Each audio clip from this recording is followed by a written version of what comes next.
partager la dissuasion, c'est l'abolir. Le feu nucléaire, degré suprême de la souveraineté, est un absolu. L'idée présentée il y a quelques jours par Monsieur le ministre des Armées de constituer des stocks d'armes dissuasives pour l'Ukraine me paraît aller dans le bon sens. Cela ne doit bien entendu pas se faire au détriment des armées françaises. De même, un accord sur les matières premières m'apparaît également gagnant-gagnant.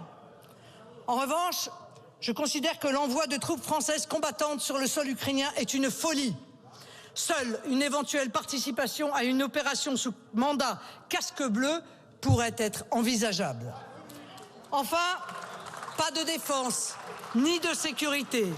Et pour le sujet qui nous occupe aujourd'hui, pas de retour de la France dans le tour de table du dossier ukrainien sans une diplomatie forte, cohérente et guidée par la défense de l'intérêt national.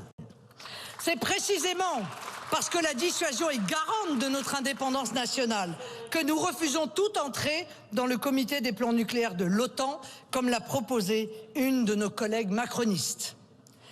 Depuis désormais quelques années et encore vendredi dernier, le président de la République, pourtant garant de l'indépendance nationale et donc de son plus puissant outil, l'arme nucléaire, par une communication au mieux hasardeuse, au pire parjure, fragilise notre modèle de dissuasion et malheureusement, ces propos ont percé à l'étranger, le partage de notre dissuasion devenant un sujet dans certaines capitales européennes. Alors permettez-moi de rappeler à nouveau que partager la dissuasion, c'est l'abolir. Le feu nucléaire, degré suprême de la souveraineté, est un absolu. Un absolu ne se relativise pas, sauf à ne plus exister. Déclencher le feu nucléaire est indissociable d'une légitimité nationale et populaire. Et on ne dissuade un agresseur potentiel qu'en le laissant dans l'incertitude.